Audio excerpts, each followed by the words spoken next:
Hey, welcome back to Mantic Stringworks. So today on the workbench we have this great old case. This belongs to a buddy of mine in our band, and he's had it a long time. Lots of great stickers on here.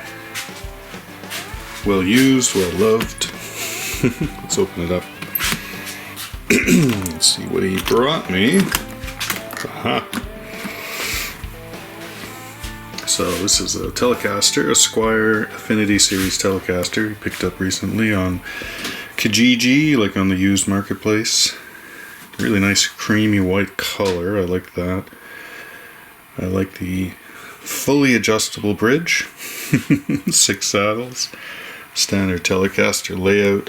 It's got this beigey pickguard, interesting. Maple neck.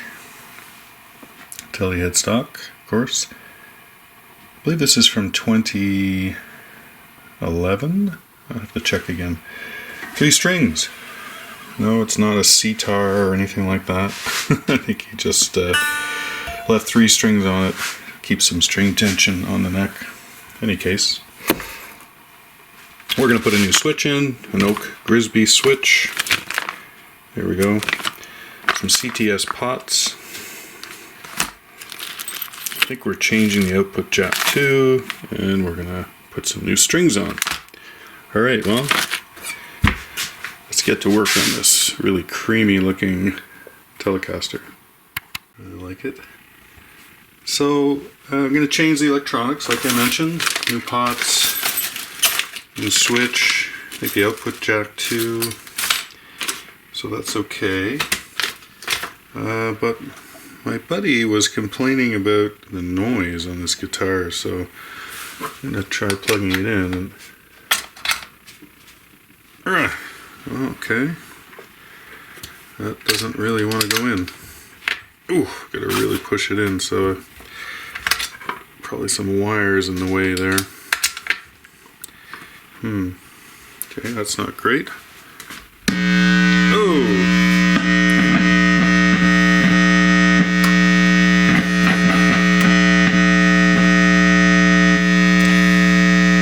That's a problem.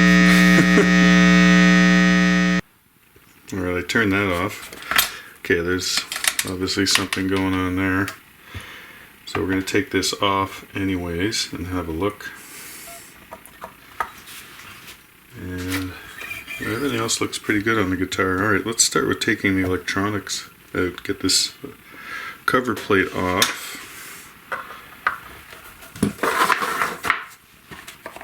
My little parts bin out.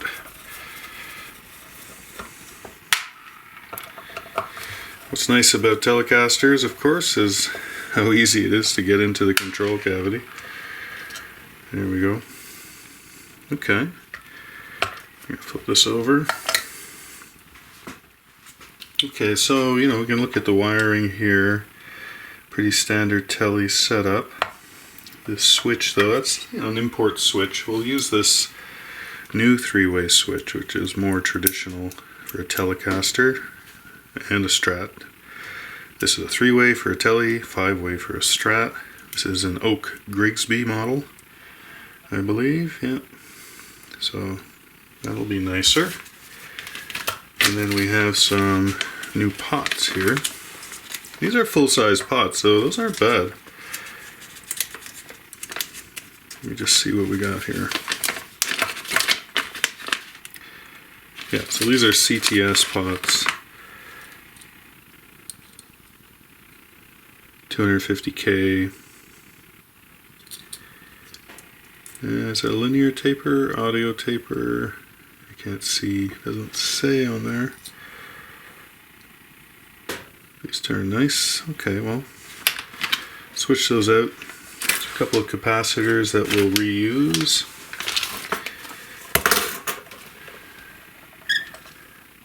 And with all that noise, I wonder if everything's grounded properly.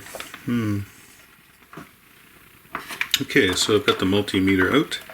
Multimeter has multiple uses. We're going to put this on continuity there, so we can see what happens. So when you touch two pieces of metal together, you should get a tone, right? So if we're grounded properly, now we're going to go from the control plate to the bridge. That's grounded, that's good. So we're grounded onto the saddles. Should be on the strings too. Yeah, there we go. I even like to test the tuning keys. So everything's grounded properly, it seems. Maybe up here. Yeah, we don't have anything going on with the neck pickup. Okay. And I'll try the output jack.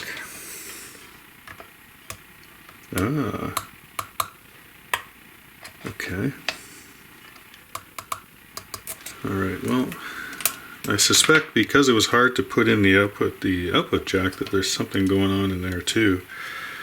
So I'll have to have a look. I'm just going to put one screw back in here,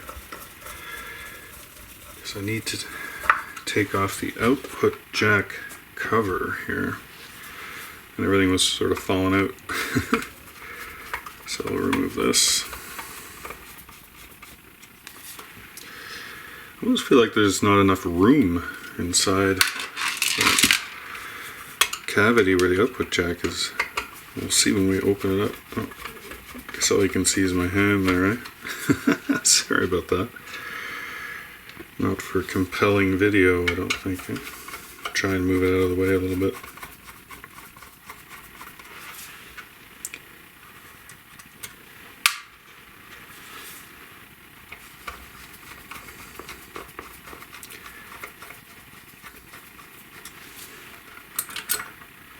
Okay.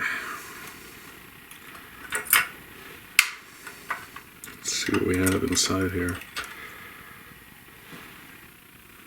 Okay. Okay, I'm not quite sure what's going on. So this is the output jack. There's nothing attached. This is a new output jack. Okay. And inside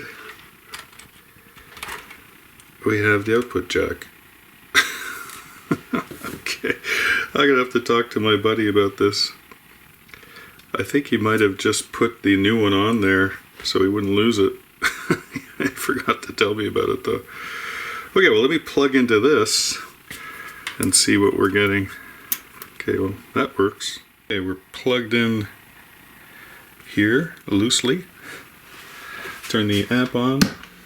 That's better.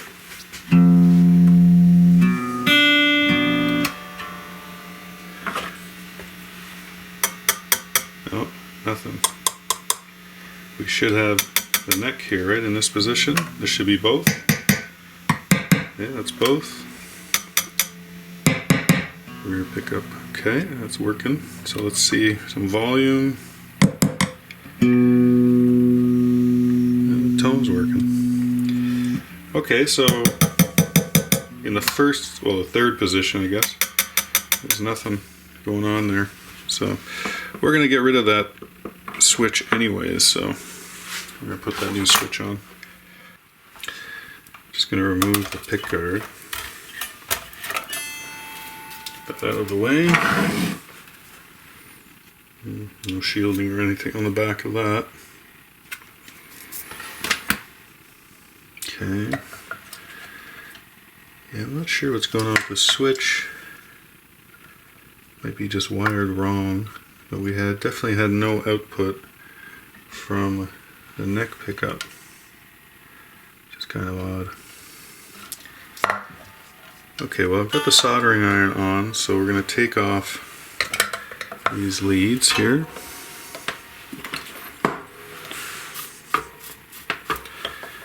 Get those off,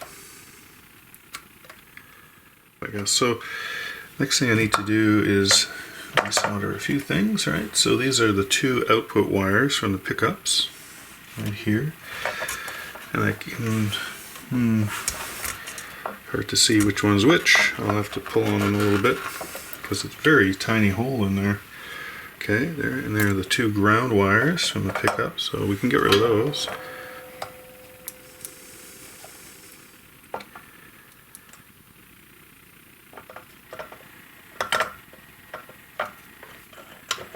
There's one.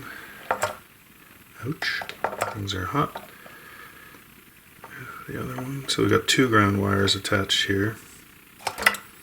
Okay. Don't get too excited too, about, oh, you're not protecting the guitar. This has a thick polyurethane finish, and I'm not really pulling anything along, so. Okay, another wire, so that's to the output jack. Really what I want to do is be able to release, yeah, I'm going to release the output jack now. Let me get to that.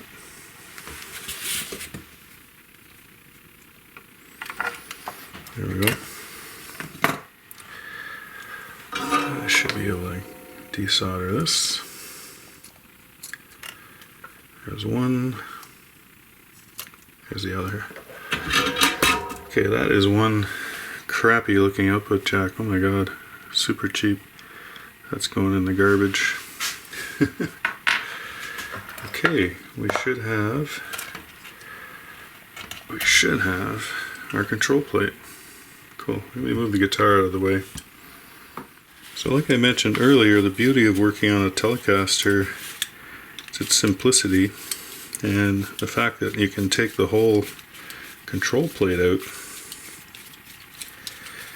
and wire it basically, you know, off on the workbench, and then drop it in and solder up a couple of grounds, you know, your pickup leads and that, but it makes it a lot easier than fooling around on the guitar or inside a very small cavity, which it is very small in the Telecaster, so it's nice to be able to take it out. So we get the switch off. I have to take this plastic knob off. Of course, it's not going to want to come off, huh?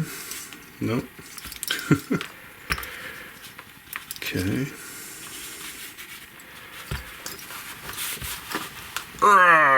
There we go. Nothing a little brute strength won't fix. I don't really like these knobs either. I like these top hat knobs. Not a fan. Okay, we're going to cut that off. That's going to go in the garbage as well. We'll keep that. And these 2 screws I'll keep. You never know, I need them. Then we have the set screw. No, I think it might be a 1.5. Yep. So it's a 1.5 millimeter. Take that off. The other one fell off already. It wasn't on tight. And the next thing is to take off the pots.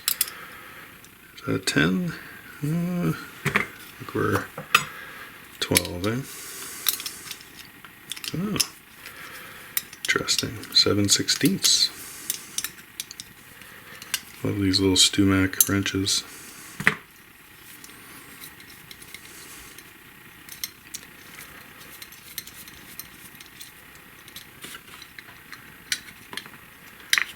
I'll keep them soldered together for the moment, and I'll verify the diagram that I have for a standard Tele, the wiring diagram, and see if they match the way this is here.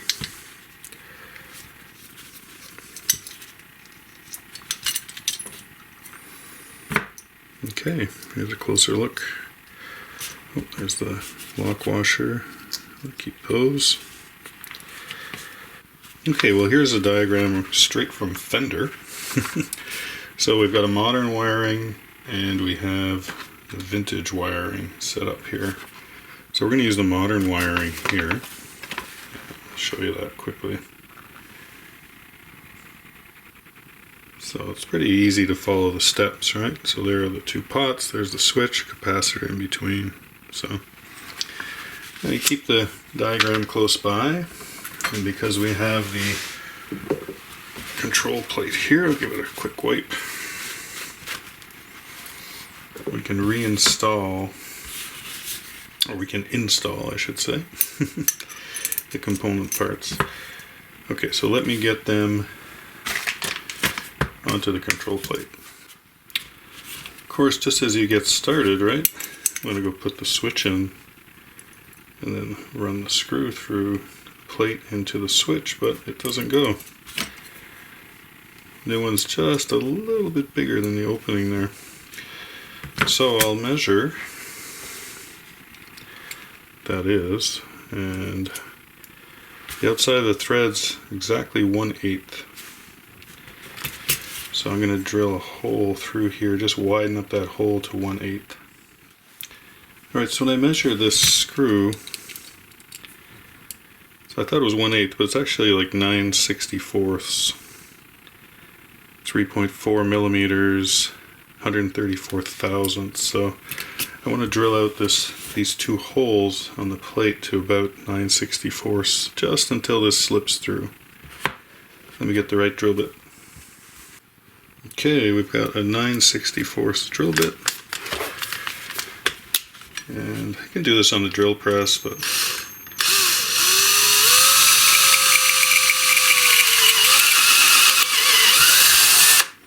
this seems to work.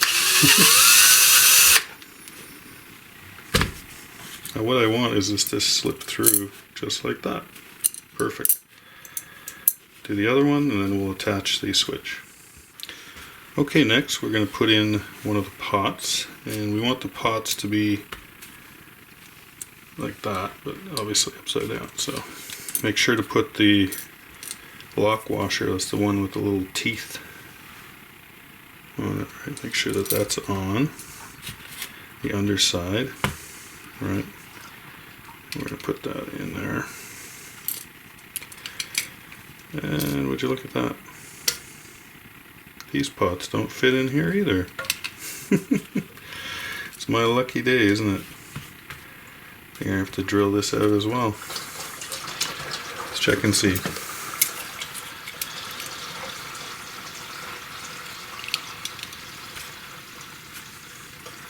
.23/64, 9.3 millimeters.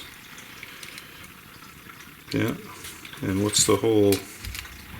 8.5657 millimeters.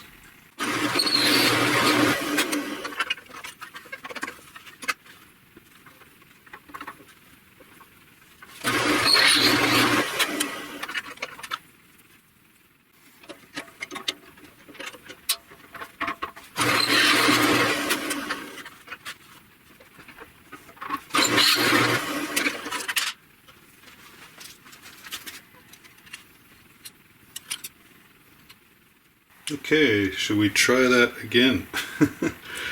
So flip it over and make sure we have the lock washer on the pot. Whoop. We're going to put it through the hole, which fits now. Okay, that looks good. Now flip it over, put the washer, and that's a 1/2 inch nut there. So tighten it by hand. And you want the pots facing each other, just like in the diagram, so they'll be like this when they're in there. So when you tighten this one down, make sure to, like I said, by hand first. I'll just hand tighten it, and we'll get the other one in.